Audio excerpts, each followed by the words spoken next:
Hi. Hello, welcome in. Welcome to stream. Congrats on the first, Necro. You were silly quick on the trigger with that thing. It's kind of insane. Yes, hi. We are back on the regular Fridays streams with Blueprints. And we really don't have that much left to do in the game, as far as I'm aware. I guess at this point I might as well just switch over to the gameplay view. I mean, there's still a lot of unsolved things, I feel like, but really all we need to do is luck-based at this point. We really just need to get lucky with some of the room layouts and some of the drafts. Oh, whoa! Hi, Free Frog! Welcome to stream! So yeah, hopefully today we're gonna actually get a fucking deposit box key for the vault, because if I don't get that today, I don't even know what I'm gonna do. We'll see how it goes. The deposit box keys are so frustrating. It's super annoying to deal with. And I don't know if I'm doing something particularly wrong about getting them. I have no idea. But we'll see how it goes. I mean, there's always the torch plus freezer option, which we haven't really seen the freezer very often, it feels like. I don't... Oh yeah, we had the sauna when we last left off. But yeah, I don't really feel like we've been seeing or getting the freezer very often. And when we did get the freezer, we got the axe instead of the torch in the armory. So that's a bit unfortunate. I'll take a shelter. I can go in here because there's a terminal down here and also a gem, which is great. And this painting, I remember, I don't know what the relevance of that painting is, but it was in the final exam in the classroom and stuff too. Very wacky. Radiation monitor. Do we have radiation? Not particularly. Anyway. Early shelter is, well, I say early shelter like it's not always the first thing that you get when you go outside. Shelter is good for laboratory experiments. At the experiment setup.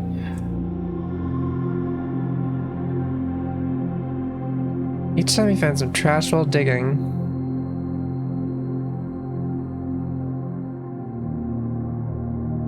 This might actually be kind of crazy. If we get dig spots and a shovel, that would be really useful for getting a lot of rerolls for getting the rooms we need. Yeah, I think that's the best thing. We're not really worried about steppies today because we already started off with 90 because of the sauna. So I think we'll be good on those.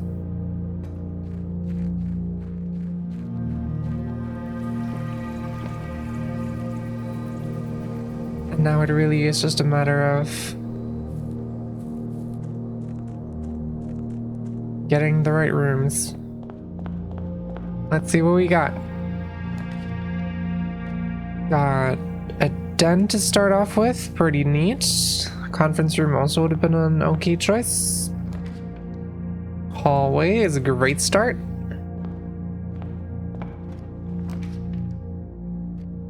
Lavatory. I'm very curious what the red room effect of the lavatory is, because I don't remember who it was, but like last stream or 2 streams ago I was asked to pick the lavatory while having the shelter outside, and I'm wasting one of the uses of the shelter by doing this, but I'm super curious, so I kind of have to. Sheltered. There's a key, there's coins, there's a gem.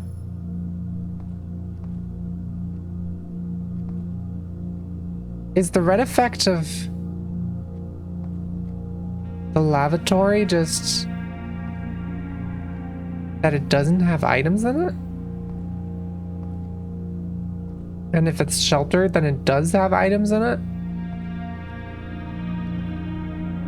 Is that all it is?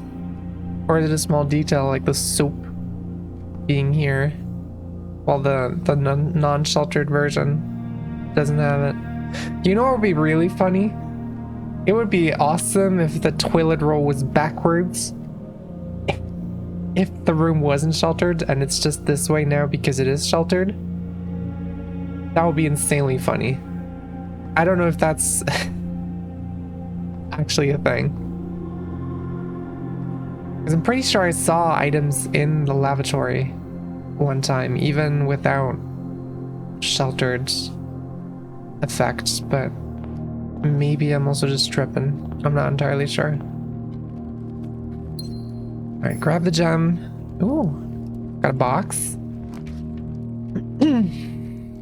Early parlor. Won't say no to that. I'll take a spare bedroom here for north mobility. There is an item in there. No idea what that is. I'm gonna check the parlor game first.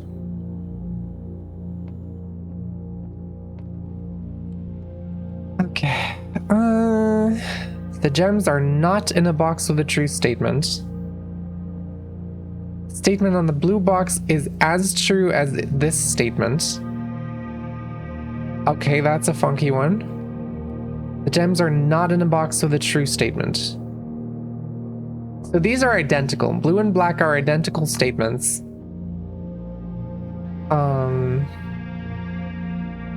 Which means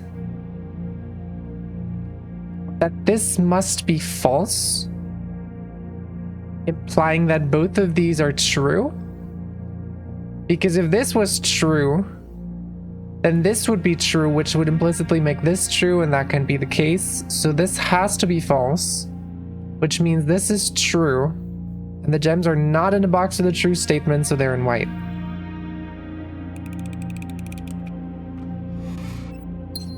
God, I'm so smart.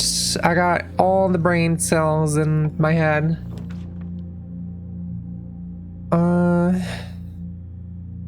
You know what? Honestly, I feel pretty comfortable getting a dead end here. So we got the thing. Got the spare bedroom over there. I think we'll be okay. Speaking of, oh, sleeping mask, that's perfect. Oh, why'd my taskbar show up? That was weird. Hi, so. Ooh, security here is good. Security here is great, actually. I'm gonna go in here. And I'm gonna just assume that we're gonna get a utility closet, so I'm gonna set my security level to high and offline mode to unlocked. There we go. And let's see what we got. Furnace, West Wing Hall, bedroom. I'll take a West Wing Hall here. And there's a utility closet. That's good. So with this, I can turn off the keycard system, turn off the gymnasium, turn on the garage, and then we'll be fine. Alright, I'm gonna go back now and develop my east wing a bit more. Might have to put a bit more focus on mobility in this one. Observatory might actually just... you know what? Observatory is gonna give me a fuck ton of resources, I think. Yeah, I'm gonna take a workshop here. What do we have in there? Oh, I can't actually see. That's fine. Alright. We have 48 stars. That's so many stars. There's so many things. That's lots of diamonds. That's a key. That's a slice for steppies. That's good apples, and that's a sale, I think. Yeah. That is awesome. The observatory has built up to be absolutely busted, which is crazy. Kind of hurts to use a conference room here, but I'll take it still.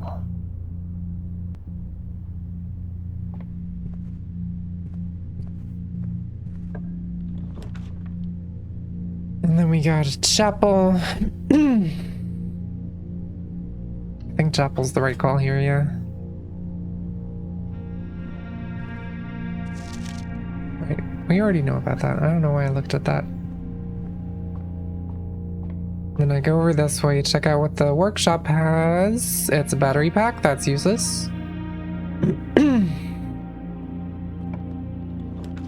Commissary quest bedroom nook. Okay, well this is gonna be a dead end either way. Kind of funny how you said before the break, I don't feel like playing more of this game, and now you're back into it. Well, obviously, I have to finish the game. I have to do the thing. There's no way I can't do the thing.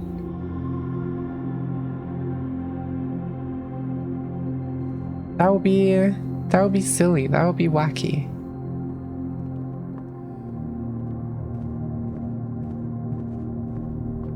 Alright. I'm quitting blueprints. I'm back on blueprints. I'm done with this game. I'm doing it again. I mean, I never said I would quit it. I just said I was getting frustrated with it. Hi, Amy.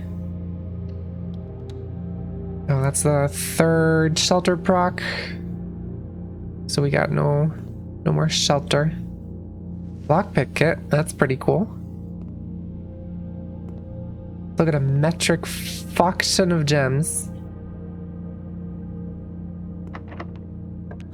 Oh, that's kind of awesome. Okay, we have a boiler room. If I can get a laboratory adjacent to the boiler room, that would be incredible.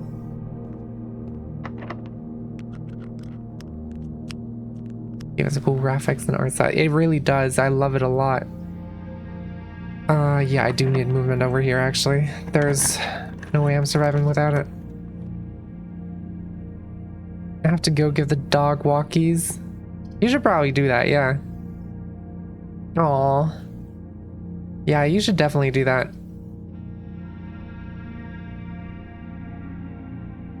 Alright, have a good walk. Speaking of doggos, there's doggos. Hi, puppy. Hi. Stay hydrated. I'll try. I'll definitely not remember. Okay, I have to take the pantry for the movements.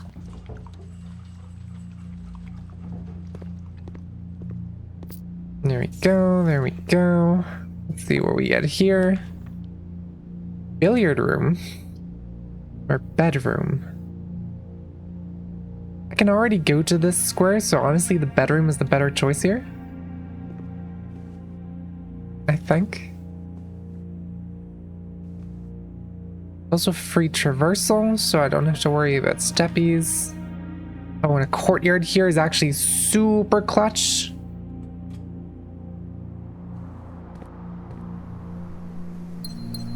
Two gems. No shovel again. It's a little frustrating. Passageway. Honestly, I have so many gems, I might as well just get a passageway.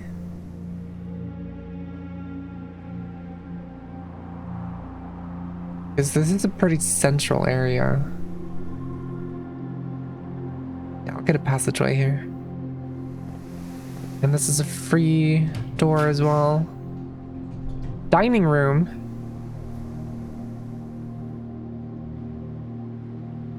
Or garage. I'll take a dining room.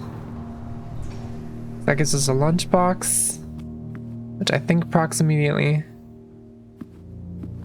Yep, there it is. But the downwards gets us into the foundation, which I don't think we need actually. We could connect it back with the drawing room. That gives us a free gem, so this room is technically free already. But drawing room without any further draw might be a bit of a waste. I already have the gymnasium turned off. I can just take the gymnasium. We're fine. I have foundation access. And I can go all the way back around through this way. So that's awesome. I'm gonna go back over. I guess I should just actually check this door first.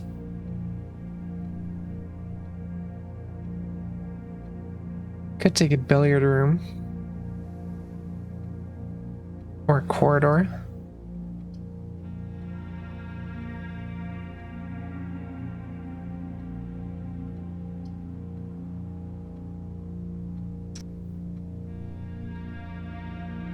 I would kind of waste the passageway a little bit, but I kind of fucked myself by opening the door from here anyway.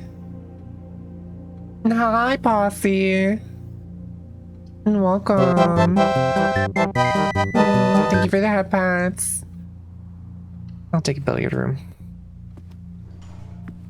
And then we go in here to the math puzzle. 19. 11 minus 8 is 3 squared is 9. 1 plus 4 is 5 squared is 25 minus 15 is 10. 16 divided by 4 is 4. Divided by 4 is 1. Right? That's a lot of divided.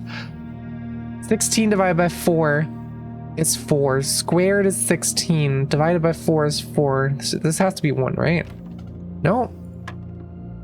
When do I square in that math thing?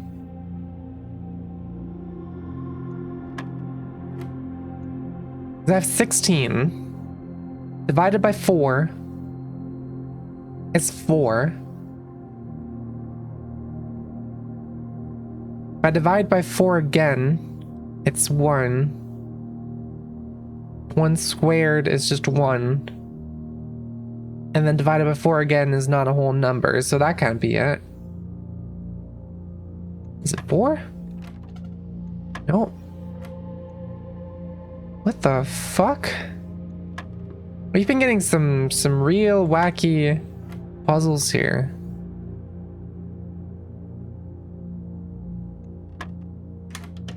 Oh, do I just square after every division? Is that how that works? Because that would make sense with what the solution was, but... oh no, that's weird. Oh well. Can't lockpick that. There's a free door. That's kind of unfortunate. I'll take the armory. You know what? I'll take the armory and I'll buy... can I buy everything? I think I can buy everything. I can get a torch. I can get a knight's shield. And I can get the morning star as well. Which if we backtrack to the boxes that we found, means we can open these for free. Which is awesome. That gives dice.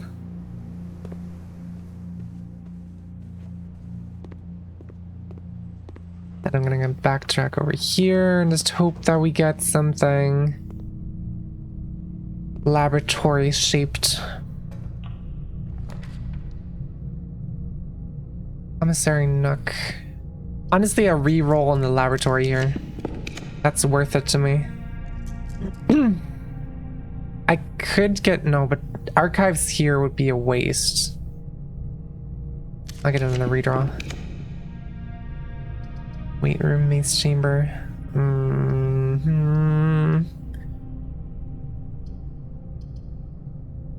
I'll take the boudoir. It's not the most optimal choice.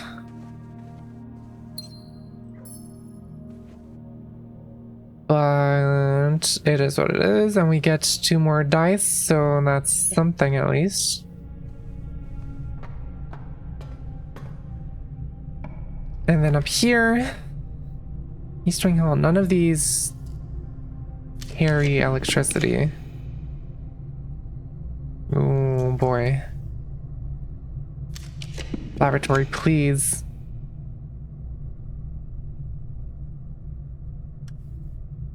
Damn. Okay, so we're not getting the laboratory power. I don't think the office has power lines going through it, so I might as well just take the library. That is such a shame. Oh yeah, we got a book, right? We haven't actually read The Curse of Blackbridge. I don't think there's gonna be much new information here, but it's probably still worth checking out. So, you know, might as well.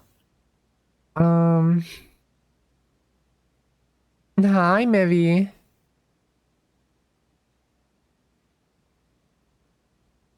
Yeah, let's do some reading. Let's hear about Blackbridge. Forward.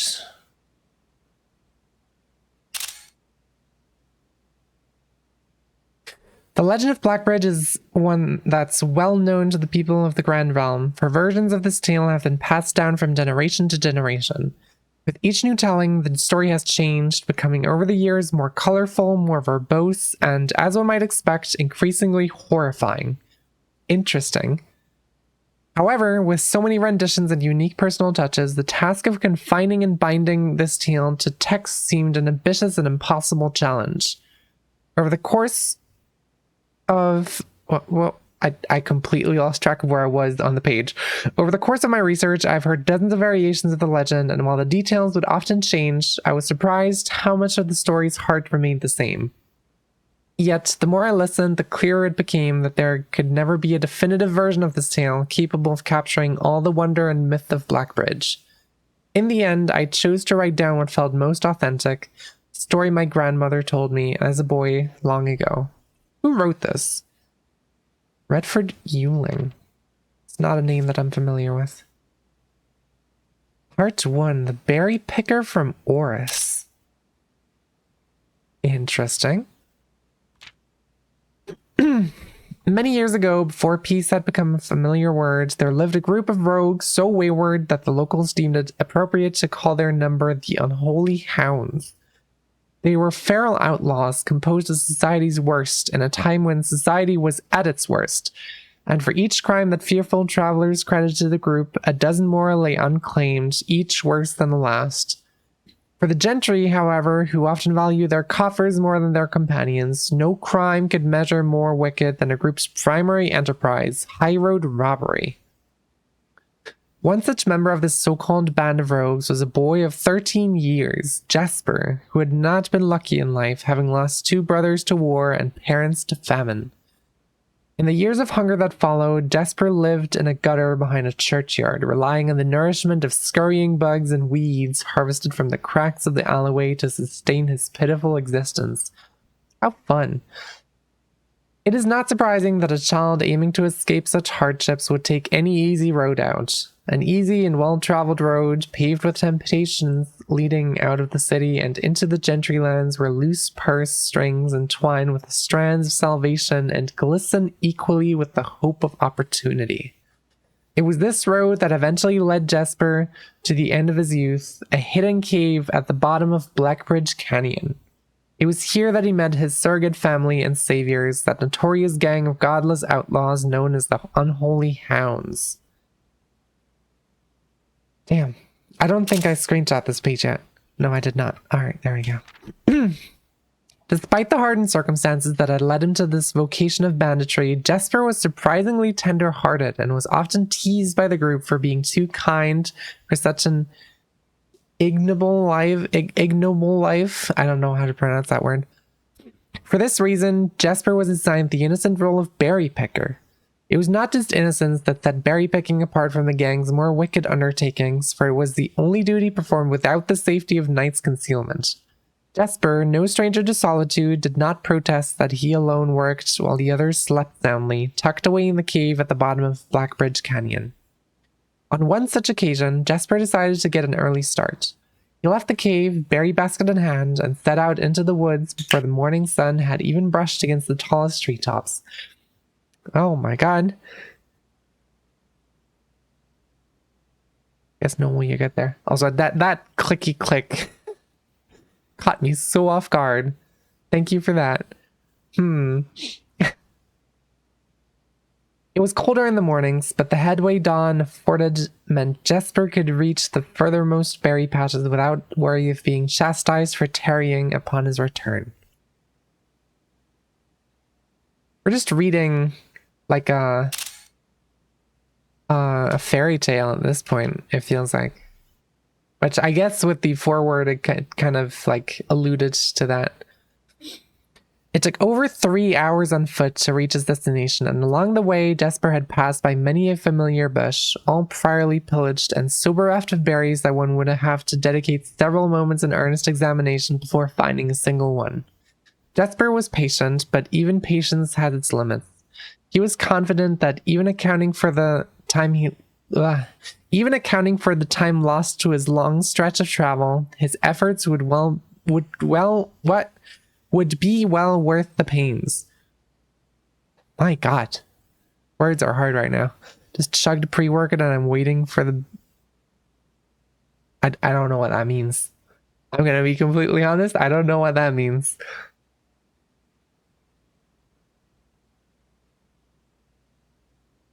I'm not familiar with the words. Surveying the patches in this new grove surprised even Jesper. The red dots suspended among the leaves seemed as numerous as stars in the skies. Upon seeing such a bounteous sight, he clutched his berry basket tightly and nearly toppled over out of joy. Once he had regained his senses, Jesper quickly made a decision. He would not reveal the location of this newfound treasure. Instead, he would earn the respect of his confederates who, upon seeing his yield, might attribute the success to hard work. Smiling at his plan, Jesper set off to fill his basket and was making steady strides in this task when the sound of thundering hooves interrupted him. Something that is most pre-workout. I know I'm absolutely not familiar with any workout stuff personally, so I wouldn't know. A carriage is approaching. The thought of it made Jesper freeze. Had he been so enchanted by his discovery that he had neglected to observe his surroundings? How could a roadway be so close? He ducked down and crept toward the impending sound, hiding behind one of the larger bushes nearby.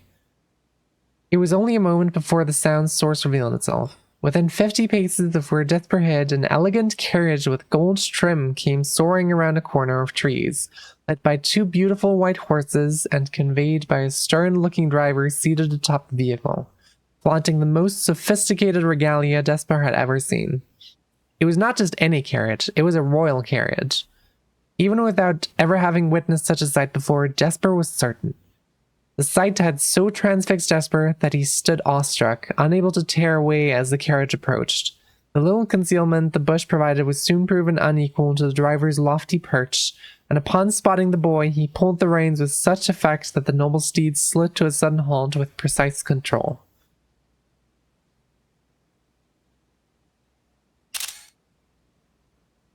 I'm very curious if there's actually going to be anything in here that's like lore relevant.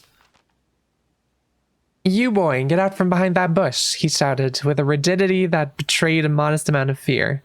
"You startled me half to death coming around the bend of my own drive, and me seeing such an unfamiliar face in a place where there ought not be any face." Jesper quickly contemplated running. The man was much older, and his dress was suitable for courtly behavior, not dashing through the marble and mud. I was picking berries." Jesper raised the half-filled basket up to allow the driver to see the proof of his words. The demeanor of the man suddenly changed. It was a change that Jesper was familiar with. He had many times seen the same stern expressions on the most fiendish bandits melt away when presented with a berry basket. Any suspicions that the driver might have had instantly evaporated, for even the notion of a member of the unholy hounds picking berries seemed farcical. Hard word. The softened expression even made allowances for a smile. "Berries, eh? Say, you couldn't have picked a better spot for them, could you? I used to pick berries here as a boy." Jesper took his cue to finally step forward out from behind the bush, proudly brandishing his basket. "I know, and what luck I found them. I've only just begun picking, and look how many I have. It would have taken me 4-fold the time back home to procure this number." The driver bent down for a closer look. "And where is your home, boy? It must be quite far." All right, screenshot. God damn.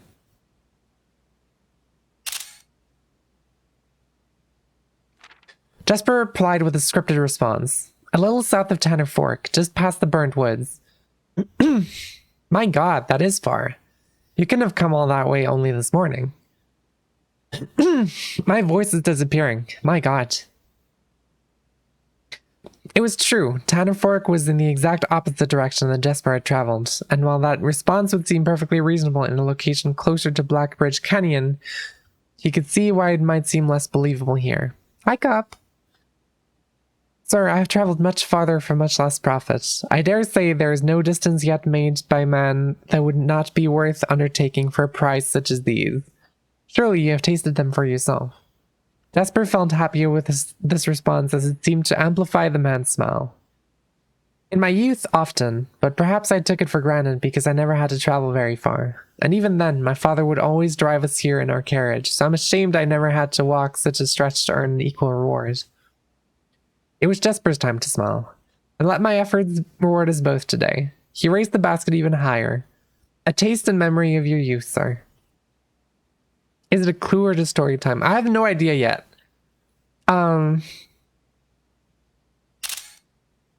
So far, it's just been story time, as far as I can tell.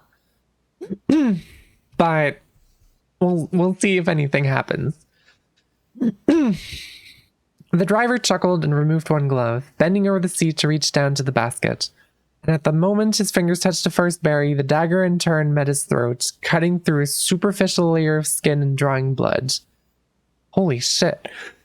Jesper caught the man's startled eyes, and for that taste, I will have your purse, sir, in the memory of my youth. What the fuck? That was out of nowhere, holy shit. Driver's arm had gone stiff, his chin raised and trembling, more frightened than he had ever been before. Whether unable or incapable of speaking, he did not respond to the boy.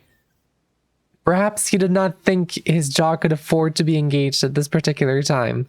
Jesper let the basket drop, freeing his other hand to probe the man's pockets. Do not mistake me, sir. I will not kill you if you give me no cause, though I will admit the thought of taking your carriage and leaving you the indignity of walking appeals to me. God damn, fucking ruthless. Unable to find a purse in the man's coat, Jesper pivoted to search the seat under him. Why have you no purse upon your person? The driver slowly raised his hand cautiously, pointing toward the carriage door behind him. Jesper lowered the knife's edge to a small degree to allow the man to speak, which he did in turn softly. There's a lockbox in the carriage. Well, come down then and grant me the courtesy of sparing your life and binding your hands. A concession I assure you of my tender heart, for it would be much easier to slit your throat. The man started to comply, slowly lowering himself from the driver's seat of the carriage. Once down, Jesper guided him away from the carriage to a nearby tree where he instructed him to get on his knees and put his hands behind his back. I'm not gonna lie, I did not expect Jesper to be so stone cold. That's crazy. Yeah. Excusing his inexperience, the man indulged Jesper while he figured out how to adequately bind him. Smile and kindness Jesper had seen on this man's face, now nothing more than a distant memory. In their place, cold, dark eyes displaying no emotion. I wonder, should I grant you the same clemency you are showing me? Jesper stopped, surprised by the question, but ignored it, secured the final bindings, and then hastily returned to the carriage. With one hand on the door's handle, he turned back to the man. If there is no lockbox, there will be no clemency. Inside, the carriage was surprisingly dusty and unswept, a stark contrast to the elegant and polished golden facade of the exterior. It had apparently been many years since a passenger had enjoyed passage in this vehicle. This all but confirmed what Jesper had suspected. The driver of this carriage was not a liveried? Is that the way you pronounce that? Servant in the employ of some greater master. Any curiosity that this observation might have further produced was quickly abandoned upon seeing what rested under the carriage's back seat, a large wooden lockbox. It is with grave sorrow to inform you that I seem to have misplaced my sick-ass coin. That is really sad. It was such a cool coin. Please find it again. I'm manifesting it into your memory. Despite its hefty appearance, the box was surprisingly easy to handle. Within a few minutes, Jesper had dislodged it from its hold and carried it out into the sunlight. Inspecting the box carefully, 2 observations were made. Totemic symbols found carved on all 4 sides of the box hinted that the box was very old and likely not created by Arindian hands. It reminded him of artifacts from the old world and was presumably crafted in one of the ancient realms. This feels like a hint towards a tribal moat society. Secondly, the box was secured by a rusted yet robust padlock and would not open easily without a key. Jesper looked over to see the driver quietly observing from his indentured position. "Do you perhaps have a key you can provide me to open this box?" Without emotion, the driver replied, "There is no key to that box." Jesper stood up. Easy enough then. He headed over to a nearby rock of sizable dimensions and lifted the stone up, carrying it back to the box. If there was ever a time when that lock had been resistant to brute force, it wasn't recent. With one hit, the stone had completely shattered the rusted lock. He bent back down and opened the lid. Inside was an effigy, a crude figure chiseled from stone. Without too much deliberation, Jesper bent down and picked it up, somewhat surprised how heavy it seemed given how light the box had felt. Having expected to find something more akin to gold or gems, he looked questioningly to the man, hoping to find an explanation. The driver's smile had once again returned. "You are cursed, boy, for deadly is the stone. You have opened that which should never have been opened, and you are cursed." Oh boy. Is there like... The only thing that I feel the need to point out is that these symbols here, like on the side of the box in this illustration, very much seem like the symbols in the background here of this art, which is interesting. No idea if there's much meaning or correlation there, but we'll see.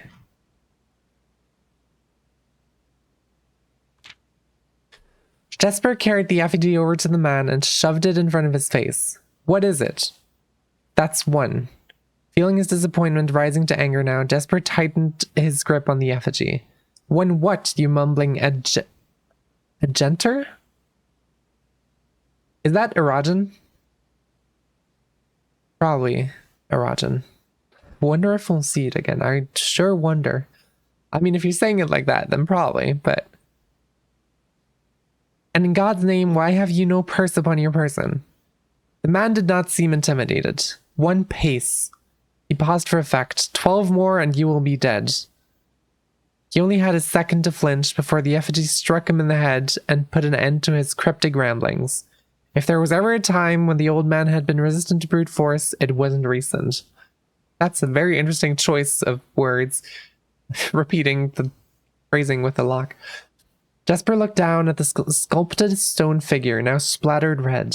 Was it cursed? Was he cursed? He had of course heard stories of curses and had never doubted their validity in the past, but now that he was standing face to face with the possibility of being cursed, his mind pleaded with him to be skeptical. And if he was cursed, what difference would the knowledge make? A dozen more paces would not be enough to find another living soul, to say nothing of the chances of procuring a remedy. If he did not move from where he now stood, he could live maybe another 3 or 4 days, maybe more given the abundance of nearby berries. A plan that, if we ignore its obvious faults, might provide additional opportunities for help to come along. But what good would that do? To be discovered here... To be continued. To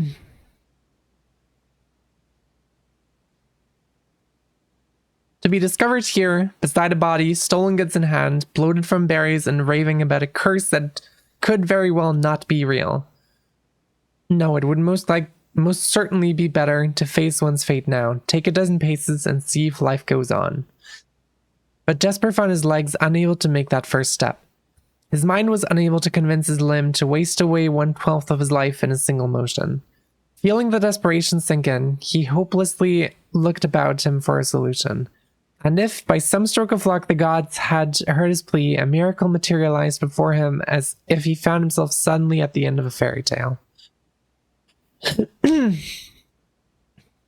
white horses and a carriage of golden trim were beside him. He answered to his immediate prayers. He laughed at his fortune and calculated the short number of paces back to the road. 4. Perhaps only 3 if he jumped. He made a quick survey to see if there was anything he wished to grab before taking the plunge.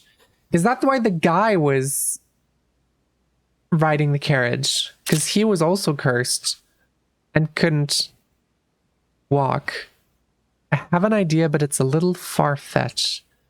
Are we talking about the curse of Blackbridge, or are we talking about Cup's coin? He thought about removing the driver's fancy coat, as that appeared to be of some value, but the additional risk of undertaking such a task too great to chance. And so, after a profound breath, he took his 2nd, 3rd, and 4th steps, though they were quite large. Seated now behind the horses, he reached for the reins and suddenly realized that he was still gripping the effigy. If the curse was real, then it would most certainly be better left here. If, on the other hand, the story was fictitious, there might be some appraisal that could be made of the figure.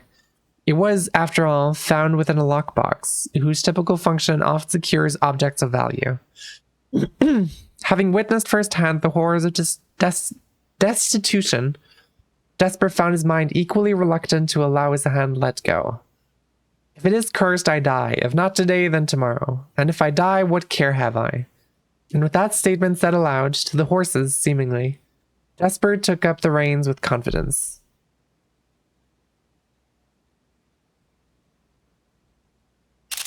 Very, very interesting.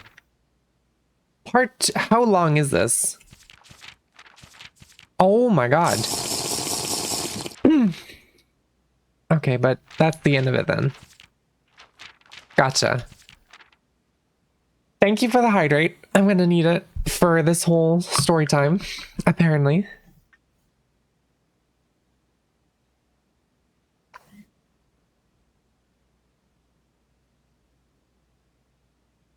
I mean, there has to be some kind of lore relevance to it, right? They wouldn't just write a whole book and put it in the game with no purpose. That seems very not Blueprints to me. Right, part 2, Below the Black Bridge. Miller awoke to some light nudging from a familiar foot. Only one person would have the cheek to awaken her in such ill-mannered fashion. When was the last time you found something without purpose in the game? I don't think there is anything. We should change the category to reading. At this point, honestly, kind of. But we are reading a Blueprints book, so I think it's still accurate. Shaking the sleep from her eyes, she glared up at him in the darkness, but did not say a word. He nudged her again, teasingly, then stepped back into the dim. After taking a moment for her eyes to adjust to the darkness of the cave, Miller remembered. She was on 3rd watch today, quietly collecting her things and her wits. Miller turned as she left, waving to her young friend, who was more than likely already asleep. She crept through the cavern's main passage, careful to not wake the sleeping bandits around her. Like a hero in a book, she often mused. Quietly, she grabbed a bow from the haphazardly formed pile of weapons, shaking the accompanying quiver in the darkness to assess how many arrows it held. She then walked toward the sun-drenched mouth of the cavern, ready to start her shift. Should just snip it as an episode of Reading with Ashy. I mean, I don't know how you guys feel. I have been occasionally told that my voice is rather calming, and I have been told on multiple occasions that I should, like, record audiobooks. So, whether that's true or not, I'll leave up to you guys, but, might have to make that a thing. Above her in one of the few trees found in the canyon, Miller could see that Ravia was already posted. She waved, and Ravia waved back. Calling out to each other was strictly forbidden. Anything louder than a gesture in the canyon was forbidden. When Miller reached the tree, Ravia lowered a braided rope and pointed to the ground behind her. Miller turned, following the finger, and saw a pail of water resting beside a nearby log. She turned back to Ravia, nodded, and secured the pail to the rope. The pail went up first, and in turn, Miller followed. Ravia reached across to grab the water. Miller leaned back to give her space. There was not much room for maneuvering in this tree post, a necessary concession for the concealment the outpost demanded. Ravia tilted the pail up to her mouth dramatically, illustrating how thirsty she had been. Miller laughed silently as water poured out, splashing onto Ravia's face. It was a bit too daring and noisy of a joke, and had the others been around, they would have certainly been scolded for the unwarranted... 1 second. They would have certainly been scolded for the unwarranted sound, but Miller appreciated the efforts Ravia took to verbalize the silence of the morning. They had been on third watch together for over a month, and during that speechless time, their friendship had grown into something special. Affection was unsurprisingly scarce among the unholy hounds. She had felt camaraderie before, of course, but intimacy never. From their elevated vantage, the girls could see both the concealed entrance of the cavern as well as a clear view of the bridge that spanned across the canyon. Black Bridge was the link between the Gentry lands and the northern mountains, the overpass that connected Oris and Reddington. To the city-faring travelers of the realm, the bridge was an unavoidable crossing. In the day, the task was to ensure that travelers passed by without stopping. At night, the task was to ensure that they do. Like most of her band, Miller preferred the night. The biting glare of the sun might be tolerable to farmhands and bricklayers, but to a cavern-housed bandit, it was a source of constant annoyance. In the day, there was no shroud to conceal her expressions, nor to hide her thoughts. She felt exposed. Bandit Yuri? Sorry. I don't know how old these characters are. I should probably not be saying things like that. Ravia touched her elbow and pointed up. Miller, striving to suppress the budding smile, subtly shook her head in response. There were many signs that the unholy hounds used in lieu of words, but the two of them had developed an extended vocabulary. Gestures quietly forged in the shared solitude of their mouth among the branches. She watched as Ravia shifted, placing her palms flat in the floorboards beneath them. Miller knew what she was trying to say, but shook her head a second time. It was often more fun to pretend not to understand. Ravia rolled her eyes and turned away, looking back to the canyon. Squinting through the leaves, two girls held still, watching and listening. It was not long until Miller, too, heard the sounds of approach. Ravia held up two bent fingers, and a few moments later, two men emerged from the bridge's southern end. They were dressed in a familiar uniform. Long gray coats with black facings, white waistcoats, and black tricorn head? Tricorn? Is that what that means? Black tricorn hats. They belonged to the local patrol, the Black Guard. Although not an everyday occurrence, their presence at Black Bridge wasn't an unusual sight. It typically indicated an important traveler's impending passage across the bridge, information that the girls would promptly relay to their leaders as soon as the coast was clear. Sorry. Lots of reading today. My voice is getting workout. But this report, while exciting, was rarely acted upon. In Miller's 5 years in the Unholy Hounds, she had never... Screenshot.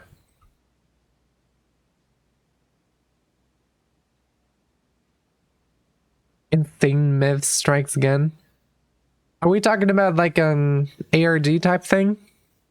Because if so, I don't know if, I mean, I guess Blueprints would be a fitting stream to do that after, but generally, yes. No promises about right now, though. Right. She had never once seen a carriage taken in open daylight when the Black Guard was nearby. The men had nearly reached the bridge's north end when Miller heard the horses, faintly at first, but growing louder with each passing moment. Ravia's eyes met Miller's, the same concern mirrored in each other's expression. This did not sound like the typical carriage, cautiously approaching the bridge to cross. Instead of the familiar crunch of the high road's gravel, they heard the harsh clattering of hoofbeats against stone.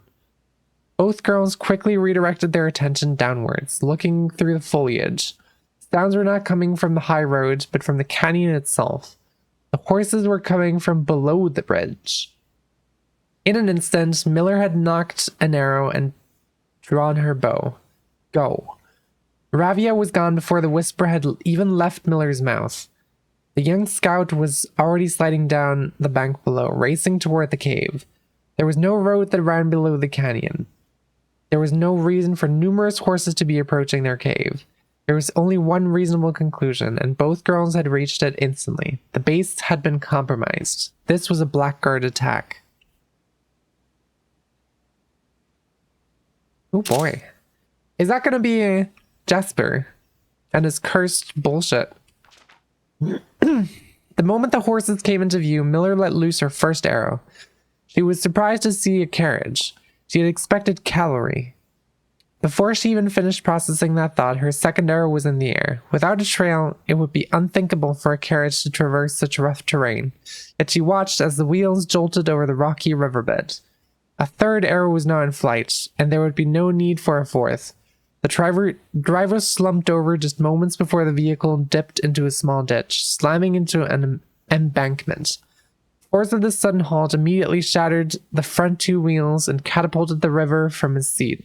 The river? The driver. Sorry, missed a letter there. Catapulted the driver from his seat. Utterly confused now, Miller quickly glanced over her shoulder to see if any horses were also approaching from the rear. Hi, Wolfie. Welcome to the stream. We're having story time right now. I've been reading the same book for the past 30 minutes. It's kind of crazy. Down in the canyon, the entire horde of the unholy hounds came spilling forth from the earth as if hell itself had suddenly sprung open. The group seemed even more bewildered than Miller, half asleep and tripping over one another in a desperate attempt to engage an unseen enemy in combat. Miller could see Ravia among their number, the only one looking up at her. Her expression was chilling. There would be no need for a silent gesture to convey what they both now realized. They had made a mistake. So it was Jesper, right? That's what we're getting in here. Because we got two horses. Sorry, I was reading Wolfie's message literally in bed right now. What happens if I re-request VIP? I'm gonna refund your points. And I'm gonna lose 10 seconds of my lifetime. The gang's chieftain, Joffrey Heartslasher, led the others, cautiously approaching the crashed carriage like a suspicious fox would near a baited trap. There were no words exchanged as the group crept forward in customary silence. A dozen or so paces in front of the wreckage lay the far-flung driver, an arrow protruding from his broken body, and beside him a blood-stained effigy carved from stone. Yeah. That's Jesper.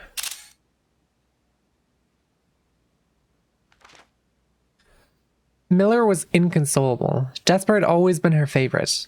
He had always shadowed her in the night, clinging to the hems of her every move, the way a child tails behind an older sibling. Tender-hearted, she had always called him, though deep down she had known that wasn't quite true. His appearance of gentleness concealed a raw, resilient durability that emerged in the most perilous of situations. He had been a flower among the nettles of this cave, but he still had thorns, honed by a grim past and hundreds of hands of misfortune. That, yeah, we saw that. I mean, he was fucking ruthless with the guy. Oh, wait, snooze. Snooze ads. We're gonna finish the book first. They buried him in the darkness, in the back of one of the larger cavern rooms. He was interred with a berry basket and a silk handkerchief that he had treasured. The mysterious effigy they had found beside him served as a distinguished gravestone, a marker that stood out as somewhat special among the rows of similar swords marking neighboring plots. No one spoke, not even in whispers. There was nothing to say.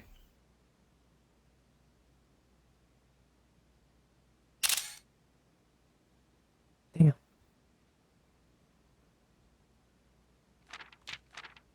Miller awoke the next day to a thunderous shaking and rattling of the earth, a far cry from the playful nudging of the previous day. She strained to adjust her eyes, but the choking sting of stored up dust caused her to flinch. Panic was also in the air. The sounds of scurried footsteps and clattering feet filled the space around her, but even in alarm, the sounds was louder. What was it that sounded so strange? Miller closed her eyes tight and used her feet to guide her along the passage. The whispers around her were getting louder, and intense voices could be heard ahead, louder speech than she had ever heard spoken in the canyon. I am so tired right now. Were you up late last night, Wolfie? What happened? A growing dread grew as Miller approached the mouth of the cave, her eyes now open wide despite the dust. Shouldn't it be day? Oh shit. Miller felt a hand in the darkness pulling at her. It was Ravia. The two embraced, and Miller did not need to see her to understand. Ravia placed two bent fingers against Miller's cheek, and with that touch against her face, Miller felt the same sinking feeling from the previous day. Two bent fingers confirmed what Miller had suspected. The girls had forgotten to relay one critical piece of information to the others. Oh. An hour or so later, the screams began, blood-curdling cries of hopeless desperation. Captain Fodrick Lee of the Blackguard looked down from the ridge of the canyon to the collapsed entrance of the cave. Ah, he grinned. Now they speak. Damn.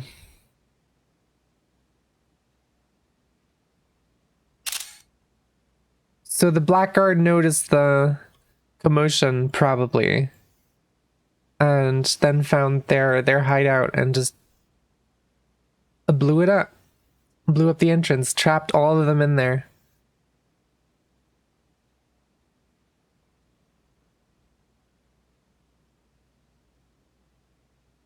Hold on.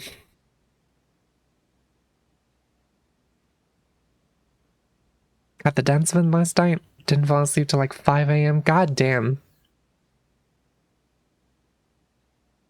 Sounds like a skill issue for them. That's crazy.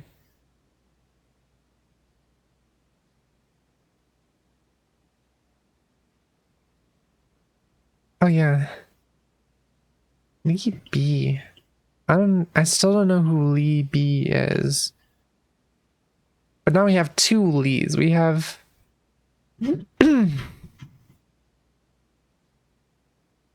Fodrick Lee, and we have Lee B something.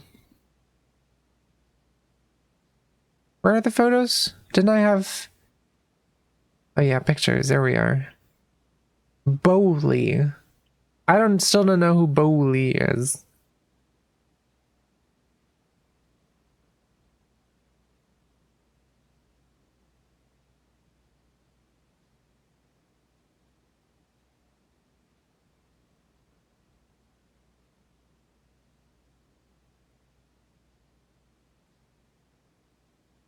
Wacky.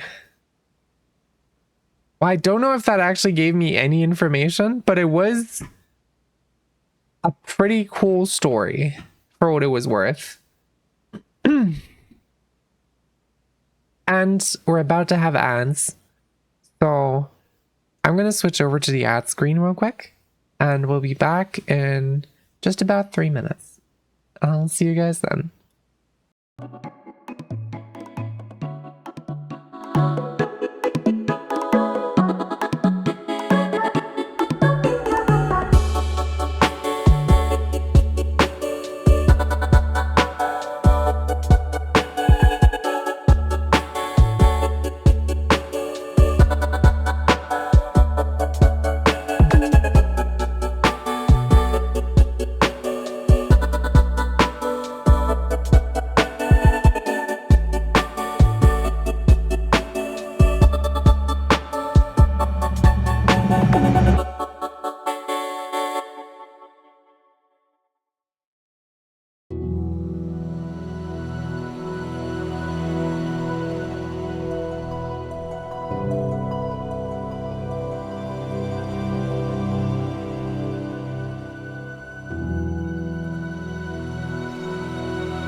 All right, we're back.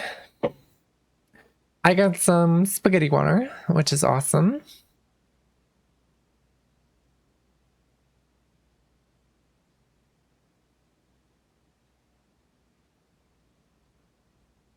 And well, I think that's that, really. We got all the things. Liquid Getty, yes. It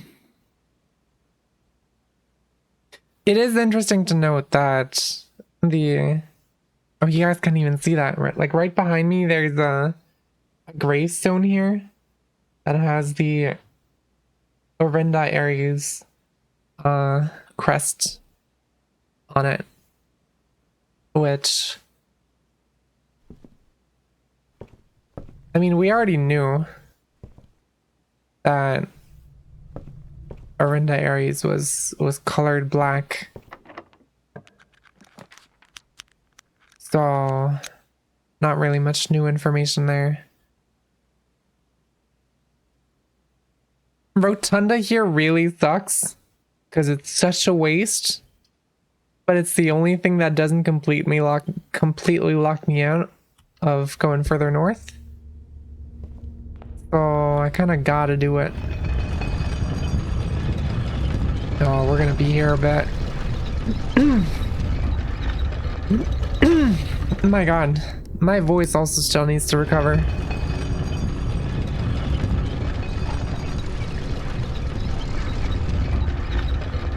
Alright, one more. And then we have a completely useless rotunda.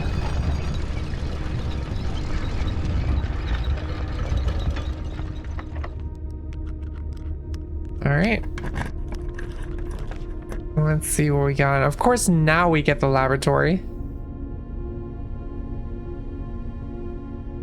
And an attic, too.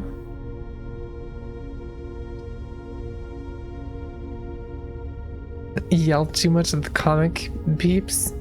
What do you mean the comic peeps? What are we talking about? I'm so upset that we couldn't get the fucking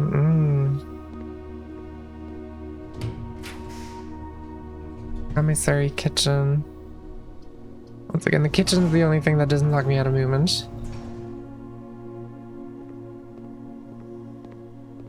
Or is it con? Oh, you mean Comic-Con, right. That makes sense. I already have an experiment active. I was in the shelter at the start of the day. And just use that there. Alright, East Wing Hall is good. Oh, what was that? That was a noise? God, why are the keys, why is the lockpicking thing useless? Honestly, I don't even know what I'm trying to get here right now. Walk-in closet. 4 items, sure. Got a key back, 2 gems, and a lucky rabbit's foot. That might actually not be that bad. Alright, and then we use the key here. Then we get the fucking archives, which honestly might not be that bad if we use the Night Shield.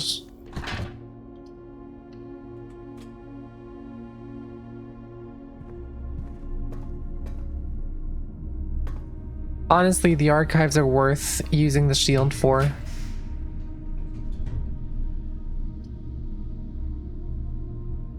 Alright, bunk room. Check what we got in here. 2 more gems. That's about it. And over here.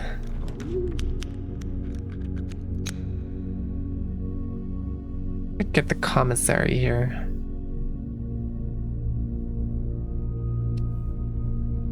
We have the passageway that gets us into this general area, so I guess we might as well. Right? Yeah. I'm sure we'll be fine. Alright, let's see. Buy a shovel, buy a magnifying glass. Because why not? Buy a set of gems and just all the gems. I'm not going to be spending money on anything else either way.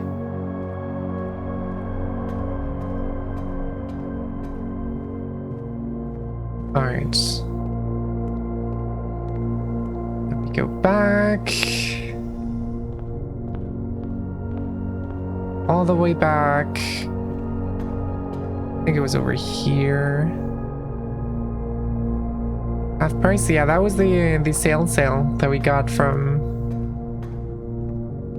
the observatory. Beard Rainbow, hi, welcome. Oh yeah, there was a dig spot here. Got pebbles. Yep, that gives me 2 dice, which is the experiment we have today, which is awesome. I'm gonna go up here first. See what we can get through here. And reroll.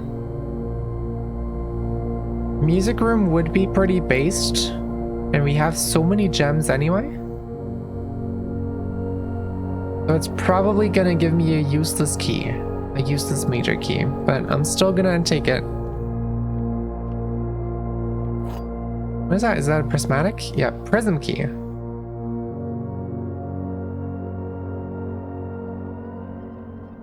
Gotcha. Interesting. There's still something here about the fucking music sheet, and I still don't understand what it is. It makes me so upset.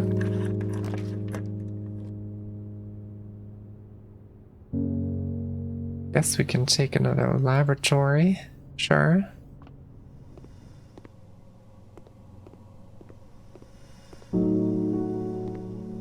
Doesn't seem to be any items around here.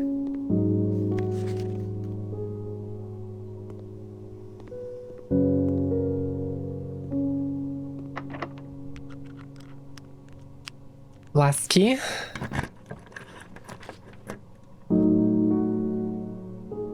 Oh, sure. Actually, well, that's a dead end then. Treasure trove gives me a fuck ton of money. Wait, what happens if I use the prism key and the treasure trove? Probably nothing in particular then. Curious what would happen if you prism key an aquarium or something with no more items of that color in the drop pool. That would be interesting, yeah. But guess we'll see. Guess we won't, maybe.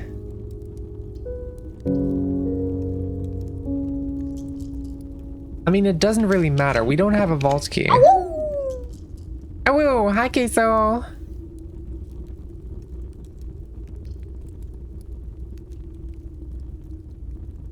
Could get a nook for an extra key.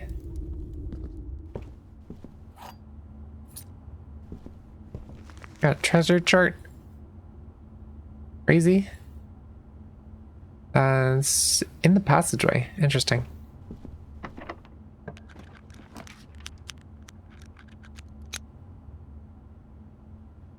I mean, we could check the aquarium. Draw room like one of those French ones. What a fucking quote. Beautiful. Turnip. Key. Oh, it's unlocked actually. Locksmith? Well, it doesn't matter because I can't get a vault anymore. I once again didn't get a single vault in the entire run, which is crazy. I'm gonna check what the major key is If I get one up here. Oh, it's just a key card.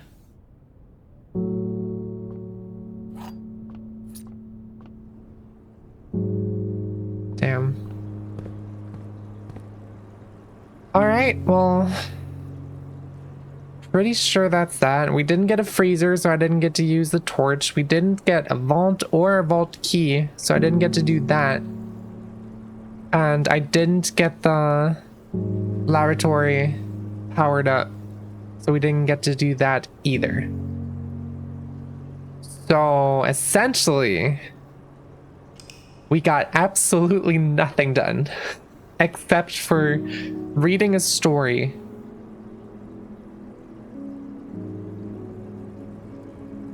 For half an hour. I went to play with more keycards in September, or because of the thingy that you posted about, right? I forgot what it's called. Proxmox? No, that's something different. Proxmark 5? Was that it? That's probably it. Maybe. Hydration. I did actually just hydrate. I'll take another swig of the spaghetti water.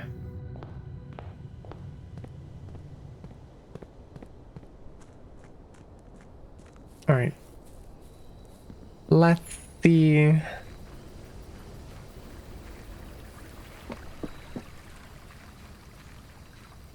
What we got. Root cellar, schoolhouse, tool shed. Getting a tool shed for a battery pack and a metal detector. Interesting.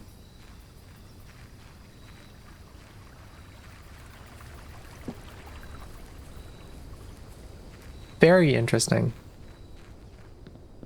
Heard. So if we find a workshop and a lever in the workshop, we can maybe make something happen with that. Early den is always good. There's a workshop. Is that a lever? I think that's a lever, actually. I'm gonna go over here first, though. Oh, I didn't even get the northwards door from the entrance hall. I'm a bit silly. Parlor.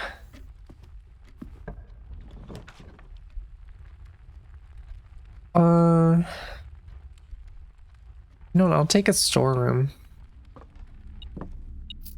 I trust that we get movement from the entrance hall and west wing.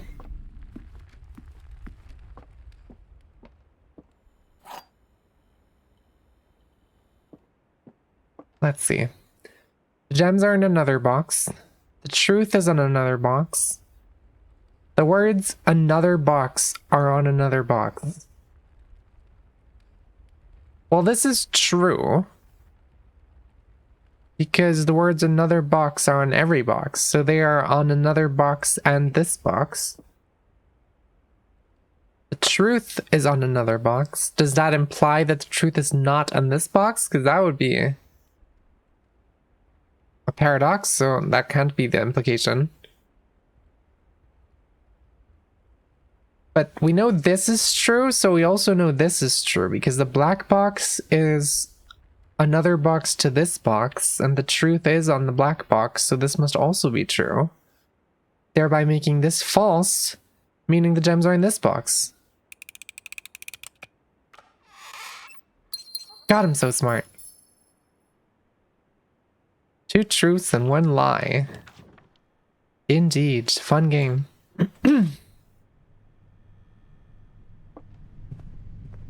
I played 2 truths and 1 lie with a friend of mine a while back, and it was very difficult for them. I'll take a chapel. Chapel's a good pick, I think. Take a chapel. See what we get out of this. Passageway is interesting. That's a super early passageway. I'll take a spare bedroom for the movement. That's a sleeping mask again, I think, if I'm seeing that right. Utility closet. I get the garage for the keys. Keys are actually pretty worth. I really try and take some time off to see if I can read through some DEF CON puzzles. It's been... I'm not gonna lie, I didn't even know they had puzzles. Just like that. Alright, I guess I'm gonna go over here. I'll pick up the mask.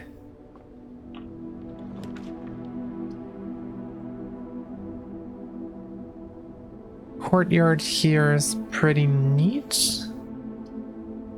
Probably the most useful one.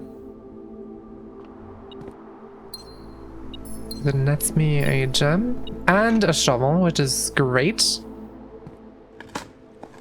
I can just dig right away. Got some coins. Got some pebbles. Key, actually.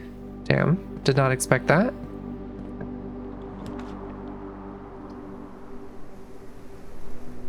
I guess I might as well just use a utility closet here then.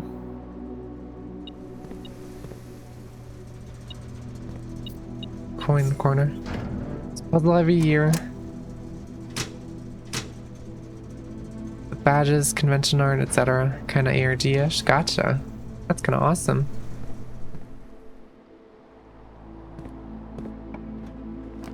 Give me security. No security. Oh, we got a hallway. Alright, so we can have this be a dead end. Which of course it's not. Pantry is probably the least stuff lost by having it be a dead end.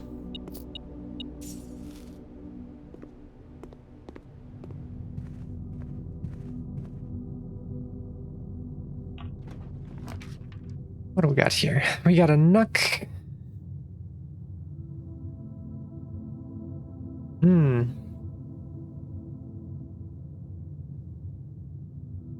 Yeah, we need to get the north mobility or we're just kind of locked in.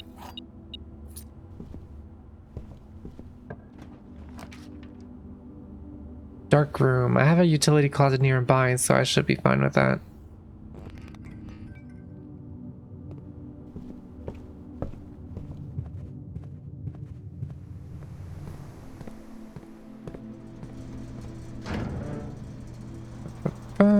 Dark room on.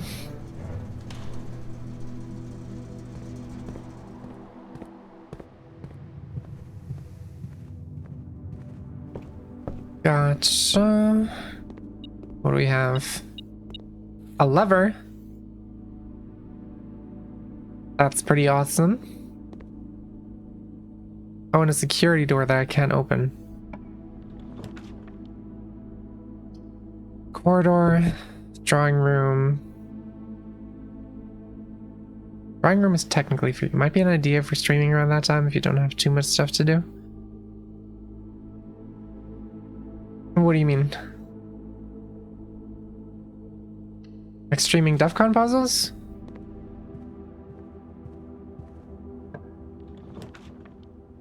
I'll take a billiard room.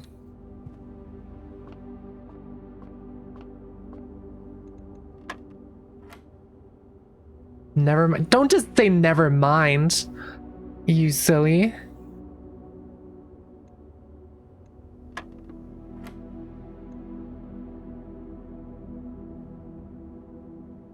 Just...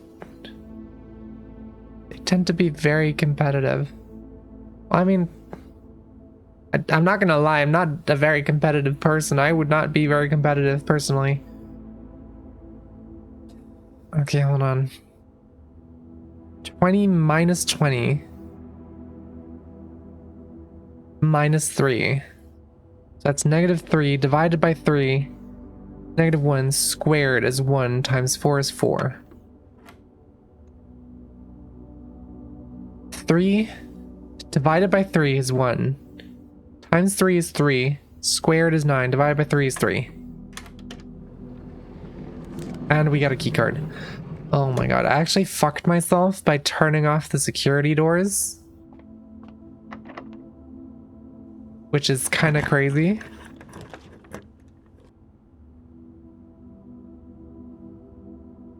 I might also just take a kitchen because I really need steppies. A club sandwich.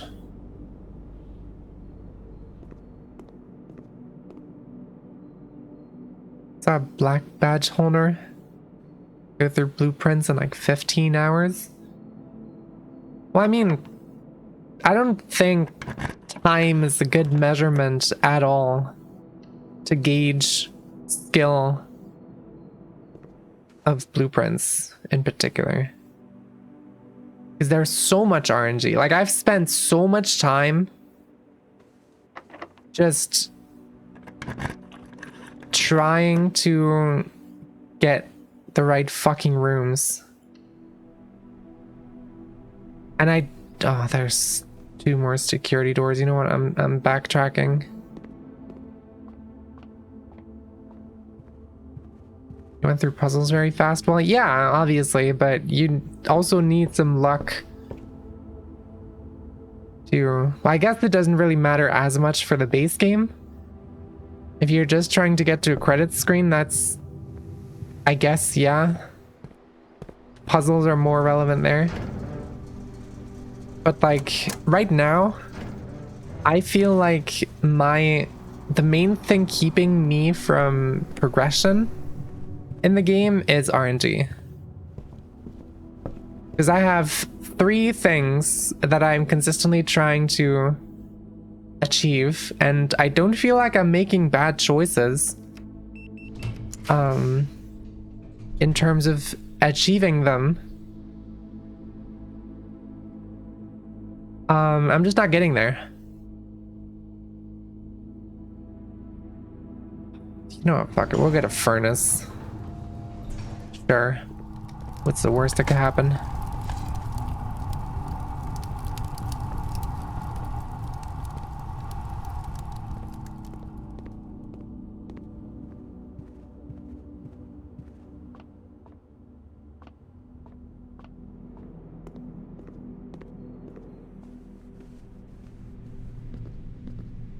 Alright. That's all red room. That's crazy. I have the key card, so I don't really care about security doors, which is kind of awesome. Completing the end of the game, not just credits. Right. Well, I've been stuck on the fucking vault keys for like 20 hours of gameplay because I just don't get the right rooms. Like, I know what to do generally. It's not a puzzle issue as far as I'm aware.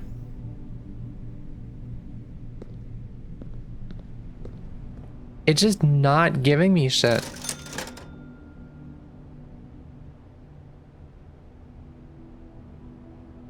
There's also no useful items in here. I guess it's nice that I can buy keys, but like,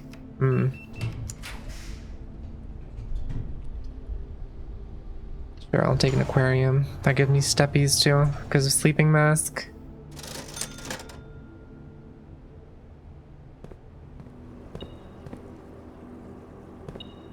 Got a key.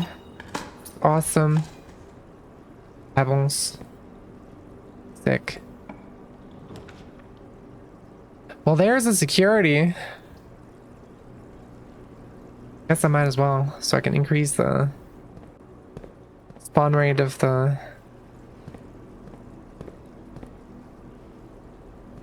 Might need some more blessings and luck. Speak of the fucking devil. Oh my god. Okay.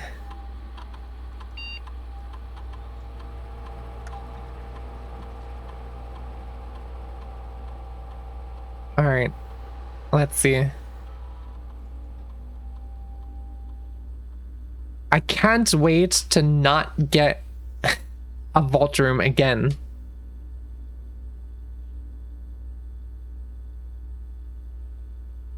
Let's see if we have any fun laboratory stuff.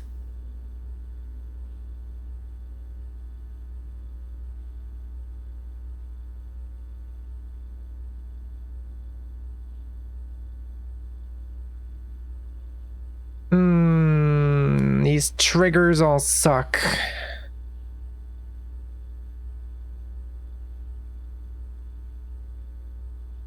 I think the best one here is for each bedroom you draft after your second, permanently add 1 gold to your allowance.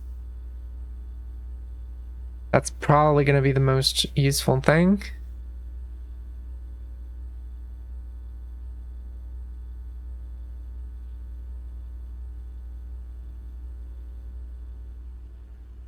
Yeah, I think I remember that not being a lizard too, though.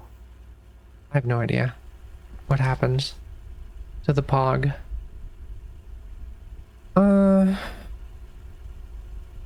Take a laboratory, that's the one that sucks the least, I think. The key here. Got a showroom I don't think I can really use. So kennel it is.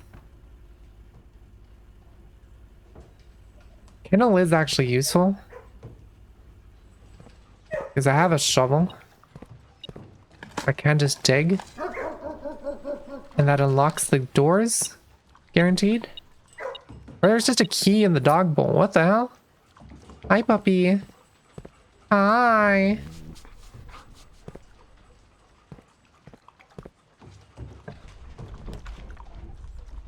Music room, lavatory.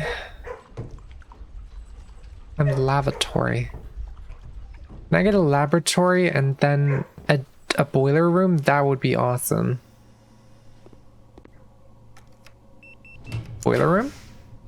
No, that would be too cool.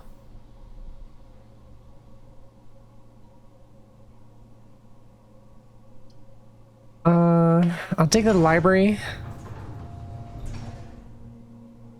And hope that maybe I get a rare pull from the library. That would be awesome. Boiler room would be hot. Right. I'll take drafting strategy volume 3, 4, and 5. I think are all new ones that we haven't seen yet. All right, let's see. Well, that's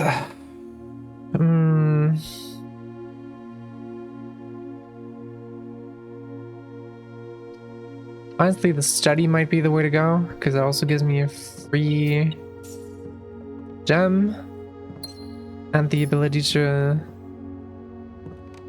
redraw. Would have been too easy. I could have just gotten the room that I needed.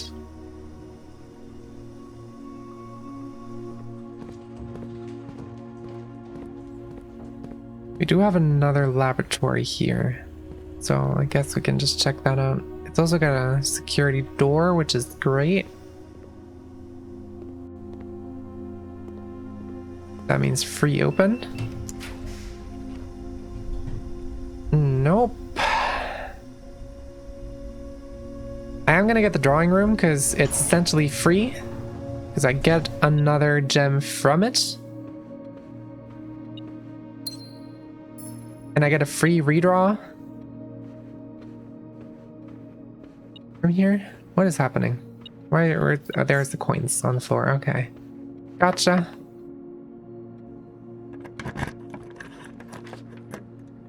Closet, armory, quest bedroom.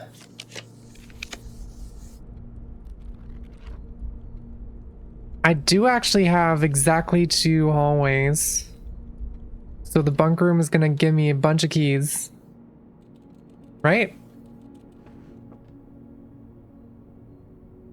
Do I not have exactly 2 hallways? Oh, the fucking aquarium counts as a hallway. We have 3 hallways. God damn it.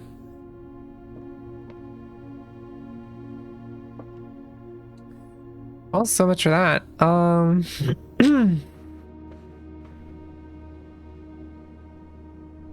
I did get bonus allowance at least for drawing another bedroom, so that could have been worse.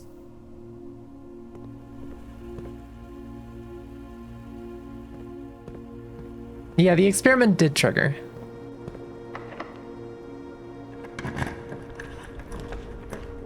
Oh, observatory would actually be super clutch right now, I think. Yeah, I gotta go observatory.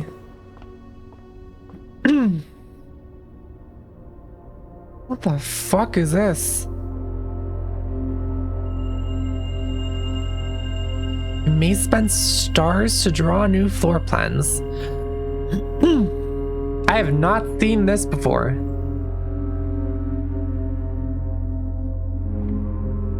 That's kind of crazy.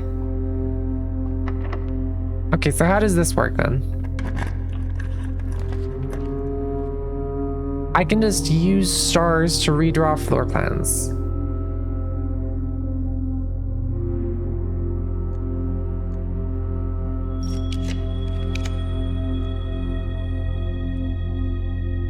Infinitely, until I run out of stars.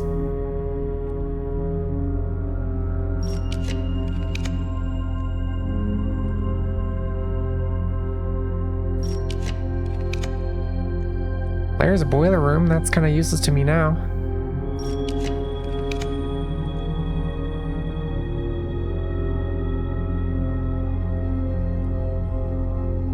Do I keep drawing for a vault? Do I use all my hard-earned stars? I mean, I have a lot of them. You know what? Fuck it. It's gotta give me a star at some point, right? A vault, I mean.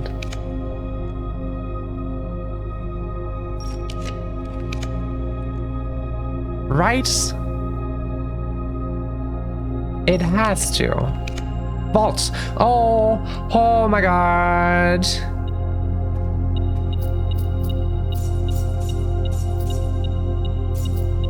Okay, we have vault key 149. 145, 146, 149.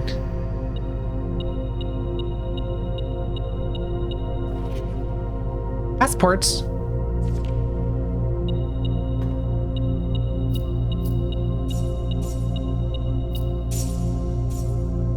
Allowance token.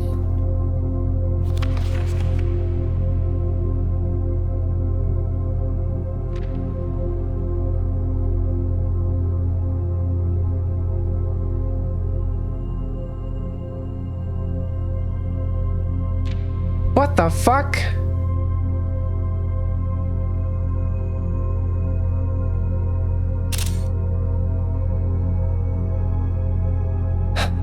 Are there... I guess I actually kind of knew that there were multiple vault keys.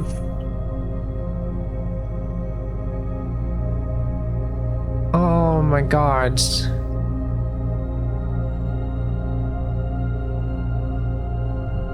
Um... 149.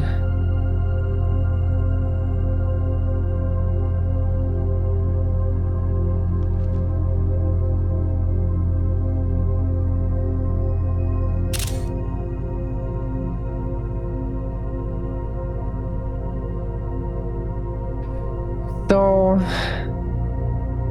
basically what that means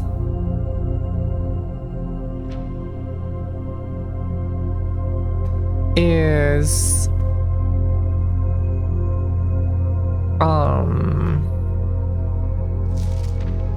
first of all, this would give me the sigil for Fen Ares if I didn't already have it. It's just explicitly there.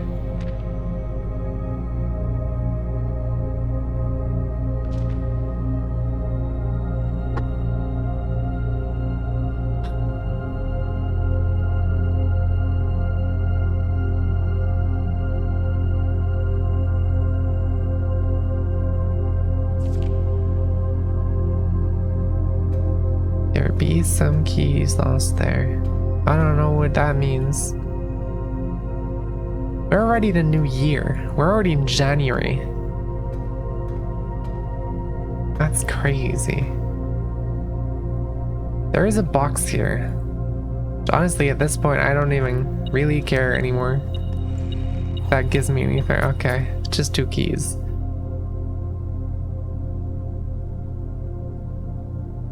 Fuck.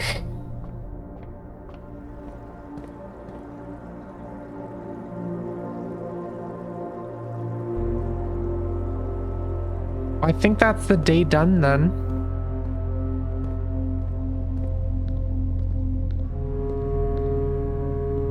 I don't think there's anything more we can do here.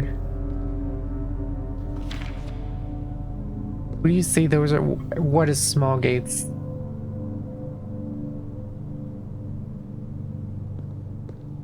What are we talking about?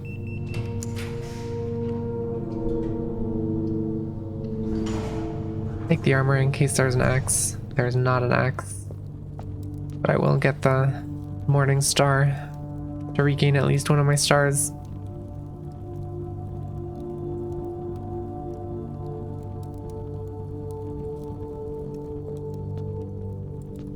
Deposit boxes?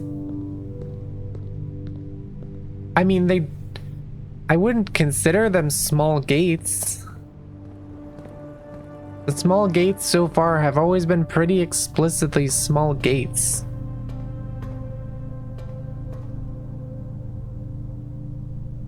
There's 372. Apparently.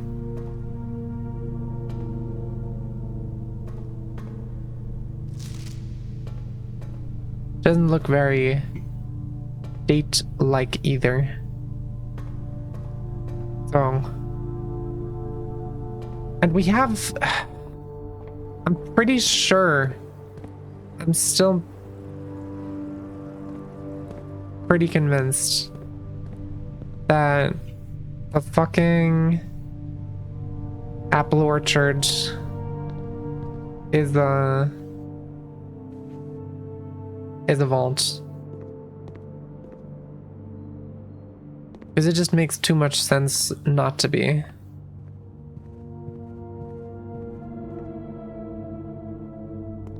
I'm just gonna go back down to the workshop because I'm curious if I can make anything happen there. Alright, we got a long ass walk. That's crazy. There is some strange stuff with that orchard. I mean, I know there's the fucking gem holder on the ground in the little house by the orchard. Shovel, battery pack, and lever does something.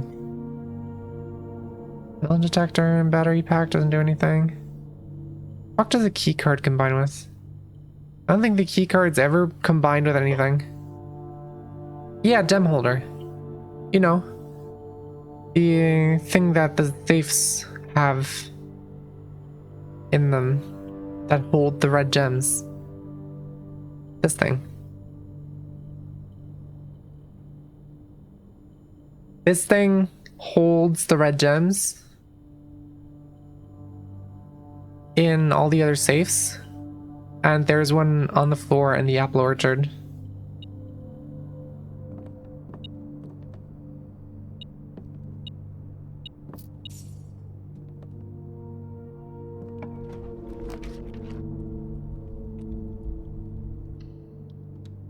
So I'm pretty convinced that the...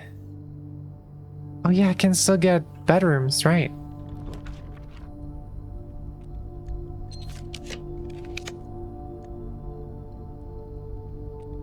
And I guess I can get a mail room, too.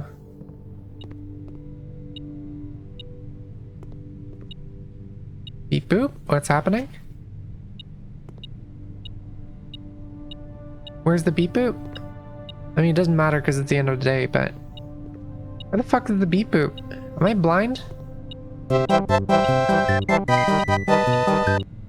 Hi, Blue. Welcome to the stream. Thank you for the headpads. Thank you for tuning in. What the fuck is going on?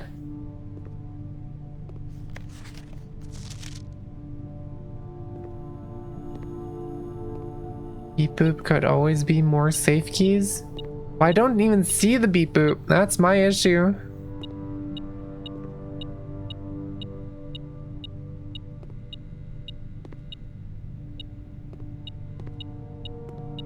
It's like in this corner.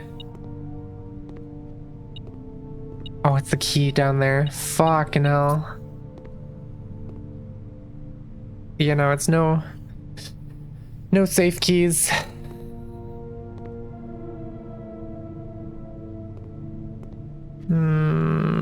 Unfortunate. I think that's it then. I'm still a little frustrated, I'm not gonna lie. Blue's Clues stream, very true.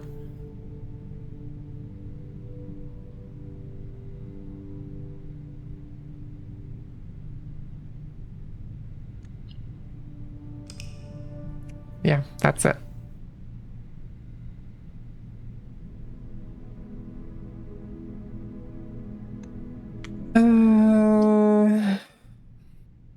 I don't want to get more vault keys. Getting the vault was already so stupid.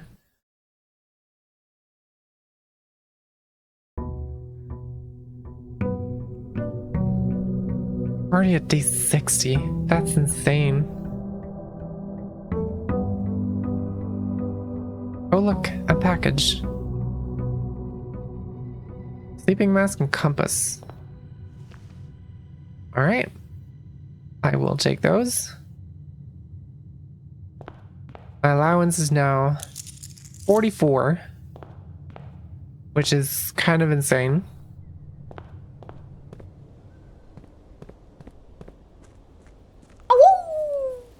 Ow!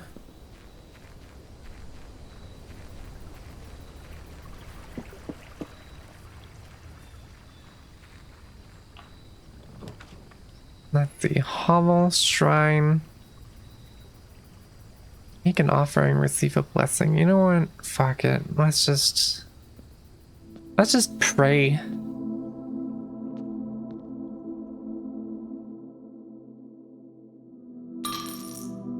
What happens if I give like 44 coins? Do I just dump all my money in here? That would be kind of funny. Also a terrible idea, gameplay wise, but I can like dump 24 coins in here. 42 answer to everything? You know what? Fuck it, we ball. 42. Blessing of the General. After you draft a red room, if you have at least 5 different ranks containing red rooms, gain 5 gems. Blessing duration 5 days. 5 different ranks containing red rooms. That's super specific and honestly really not that useful. New tracker just got here? Hell yeah.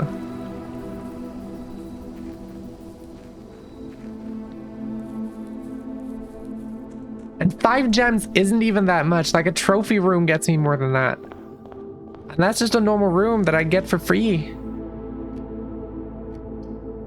I guess I'll take a dark room. Might as well. Sag for the oddly specific blessing, yeah.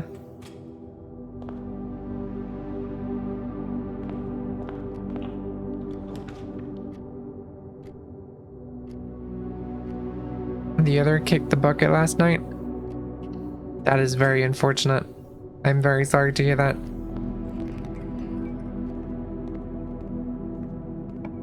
Alright, we can... Gamba, middle. Oh, that's a bedroom. That's actually pretty neat.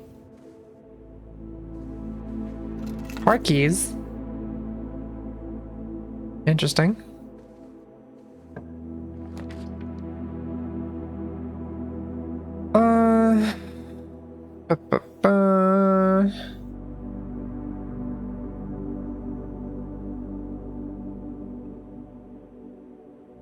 I guess that kind of gives me a gem by itself. Yeah. Can't charge anymore? Yeah, that sucks. Sounds like my index controller, too. Commissary. Take a commissary for the movement, even though I can't afford anything. I spent so much money on a stupid fucking blessing.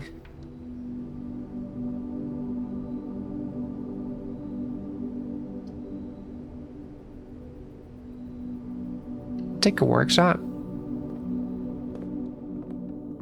Magnifying glass. Go in here. Then hope that this isn't locked, because that would be awful. Garage. It's kind of what I was hoping for. The West Wing Hall might also... I don't want to take the garage. I'm not gonna lie, I don't even know what I'm going for right now. I'm kind of aimless. I'm kind of just playing the game. Battery pack. And secret garden key. Gotcha. Yeah, we got the car keys here too.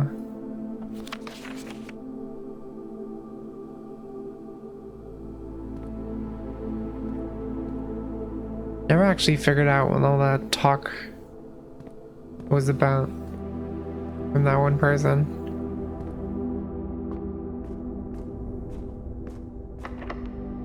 And of course this is locked, so I'm just gonna go back at this point.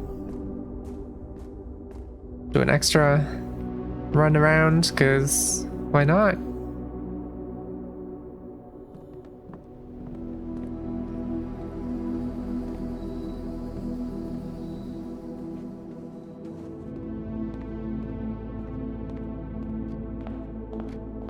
And just go over here. See what we get for the corner. Get your walk-ins in, exactly.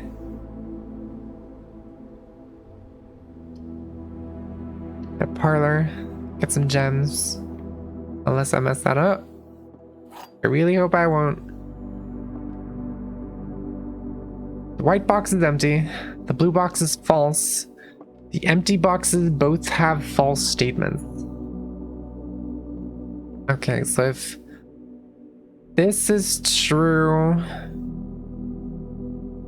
then this would be false.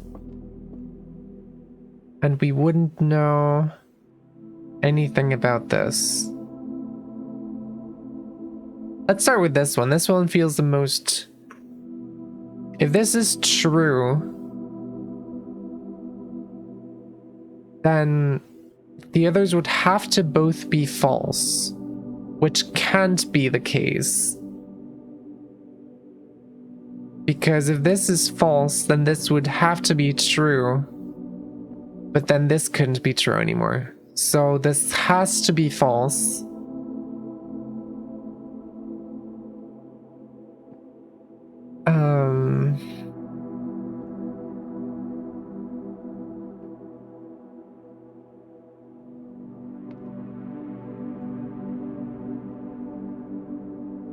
The fuck? So this has to be false, right?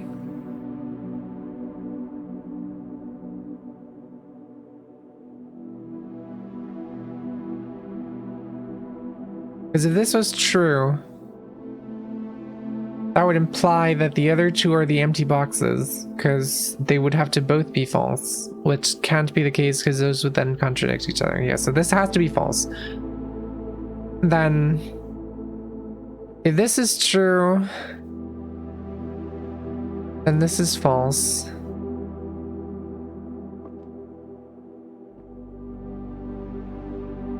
And if this is true, then this is false.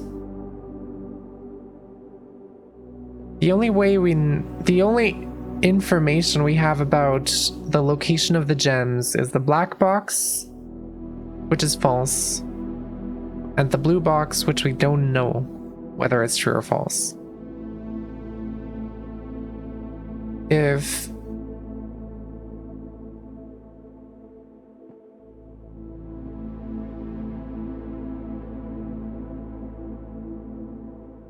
This has to be false, which means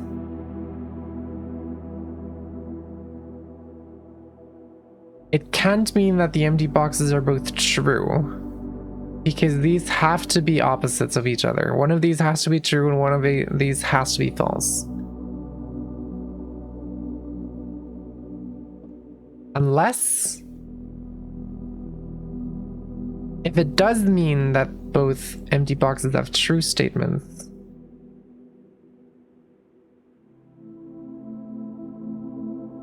no, that didn't, wait, what am I, oh my gosh, I hate this one already. So this is false.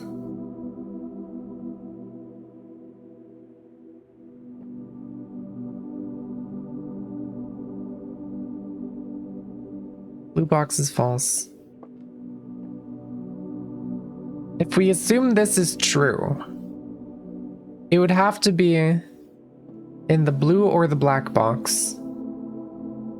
The white box would be false, and the black box would be false.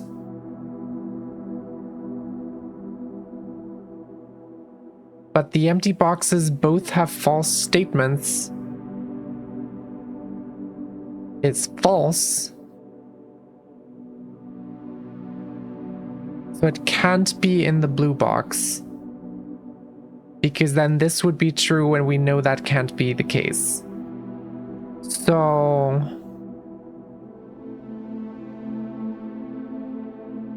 this must be false.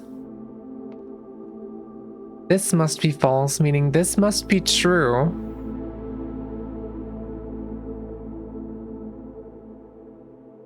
Which means it's in white, right?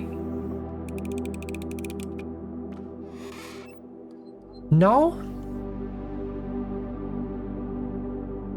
Next time, give it 13. What the? But that made sense, right? I thought I was big braining it. Wait, what?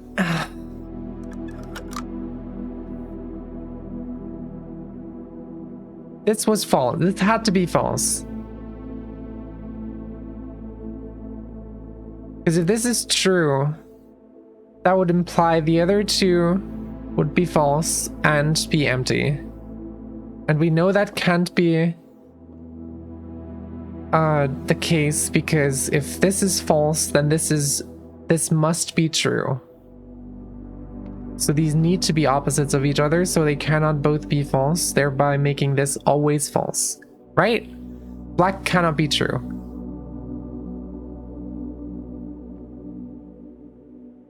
So if we assume that this is true,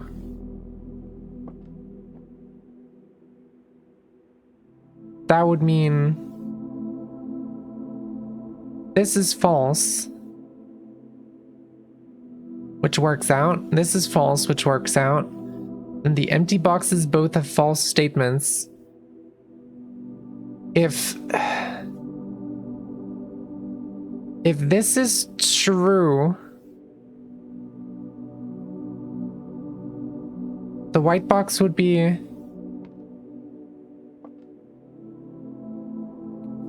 empty, and the blue box would be true, making this false.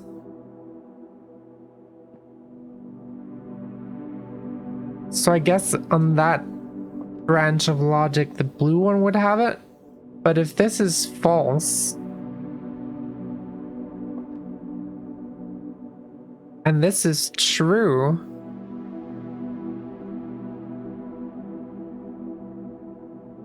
my guess would be black has it? I don't think black can have it. If this is false, it would be in white. If this is false, this is true, so that works out. And the empty boxes both have false statements.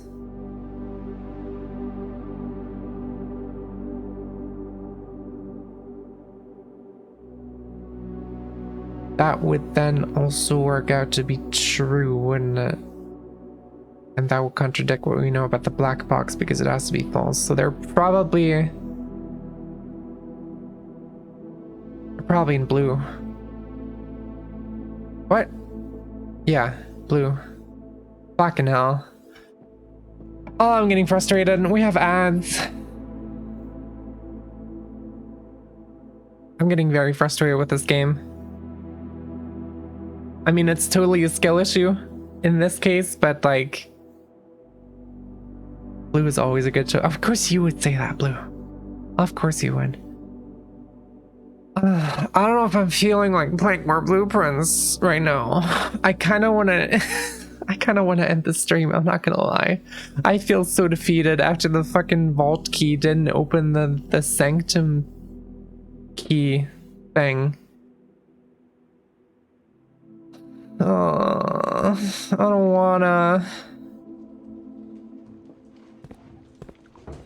wanna anymore. I don't even have the gems for a courtyard.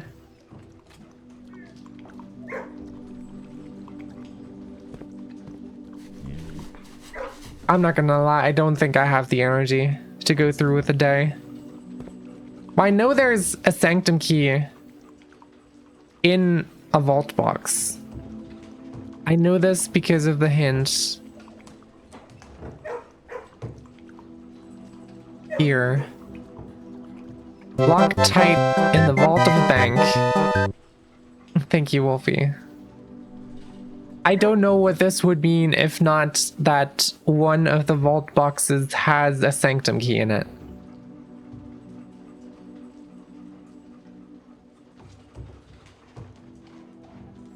If that means anything else, I'm not aware of what it could be. I also still don't know what held by a king on his throne means.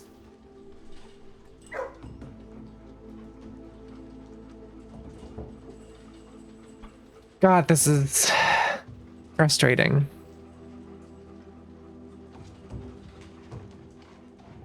Scepter. I don't have a scepter. I don't know where that would come from. These options all suck. Everything sucks right now. Unironically, I might actually just end the stream. I'm kind of frustrated right now with the game. It's I don't know if I'm missing something. It feels like I'm missing something. I don't know if I am, but it feels like anything I want to try right now is just pure RNG and it's just not giving it to me. And it's so annoying. I might actually just like play some stuff off stream because I don't particularly, or I might just look it up. I don't know. I feel bad looking stuff up about this game because it's like so meticulously designed, but at the same time, I'm just so annoyed right now with how the game's going.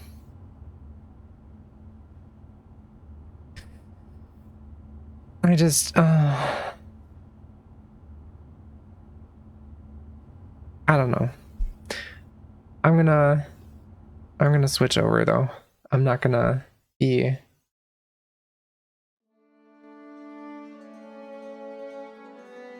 Can be spoiling territory, but you want to know about that key. Is it in a vault box? Is it just locked behind a vault key in a deposit box? Can you answer me that question? It is. Is getting the key for the right box pure RNG?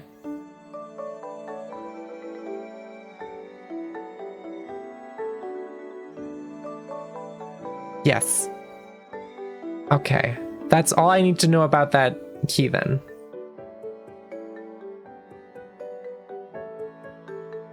For me to make me hate it.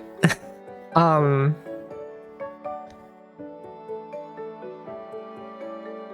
we talking about the Or are we talking about the other key? Are we talking about the held by king on his throne key?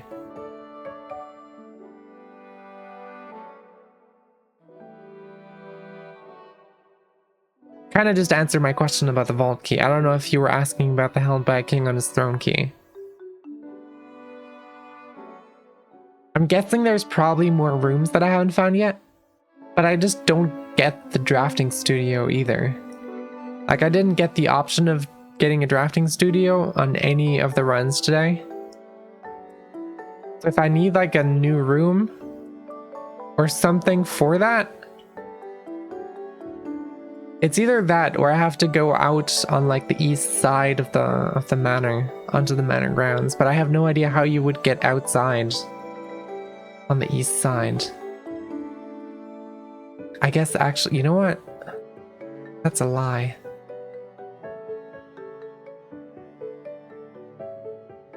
Is that a lie?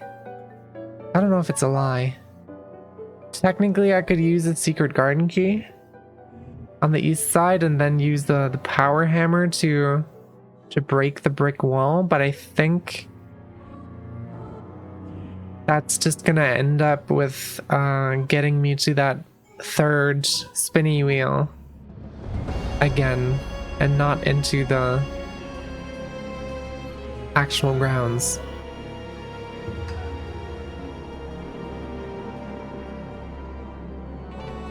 Mivy, do you know if that's the solution? Do you know if there's anything to that theory? Because that's a lot of setup and a lot of involved RNG, and I really don't want to gamble that much and spend so much time getting a setup if it's not going to end up working. Because there's already so much RNG in all this, and I cannot be bothered to waste my time like that.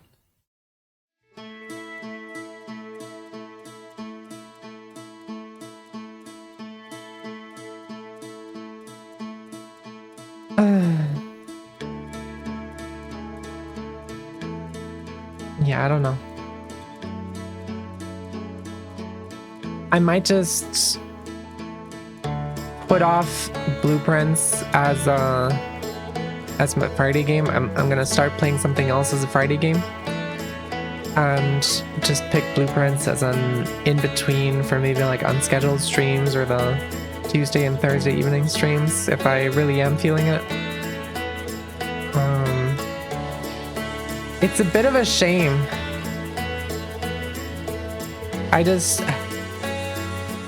It's so frustrating. Because it feels like all the mystery of the puzzles is gone. Like, I feel like I've solved everything that I can solve. Anything... Why is the music so loud? There's still a few open leads, but I have genuinely no idea where to go with any of them. So I don't think I'm gonna be solving any more puzzles unless I find something like entirely new.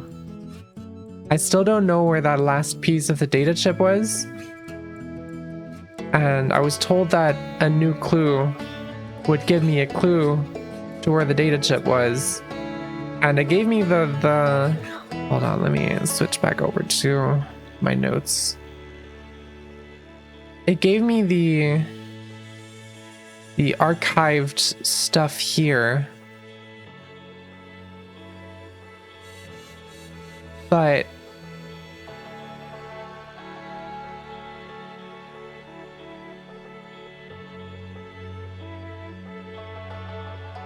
I don't know what to make of any of this. This doesn't really mean anything to me. I checked around the schoolhouse because that was mentioned, but I didn't really find anything there.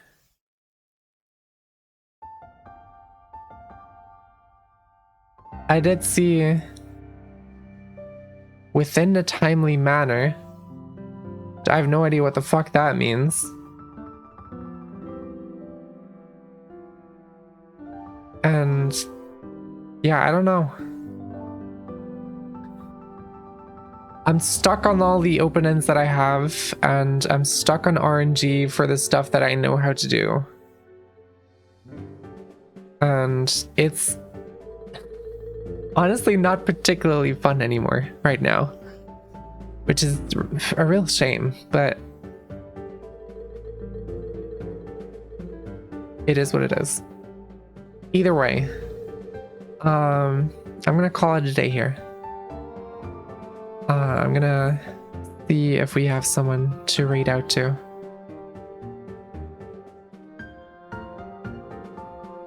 And oh, Necro's still playing. OMG, the chip one. Do you know what the chip one is, Mivy?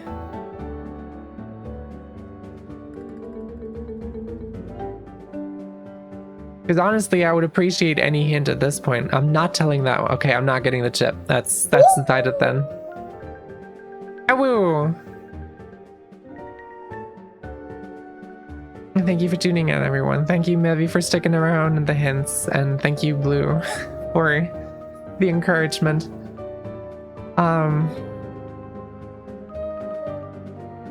But yeah. Is Necro ending a stream?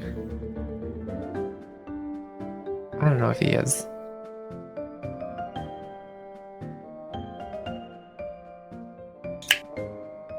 What was the hint you have? I don't know if I have any hints about the data chip. I was just told by someone in chat that a new clue book would give me a hint towards the data chip, and that's it. I don't know if anything I found is related to the data chip at all.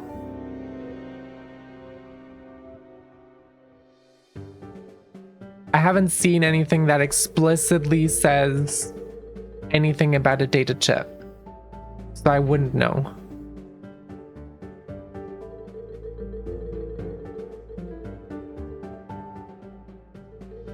But we can maybe talk about that in Discord too, because I'm running out of ad snooze time, so I'm just gonna start the raid now. And if only it was a potato chip instead, that would be incredible. That would be much better. I have a much easier time finding those. I think Necro's AFK right now, by the looks of it. Oh, something's happening on Necro's stream. He just came back. Yeah, let's raid Necro. Alright. Thank you guys again for tuning into the stream. Apologies for it being a bit shorter and being a bit just me frustrated. But yeah, we'll see how it goes with Blueprints. I will see you guys tomorrow evening for One Off Weekend. Until then, bye bye.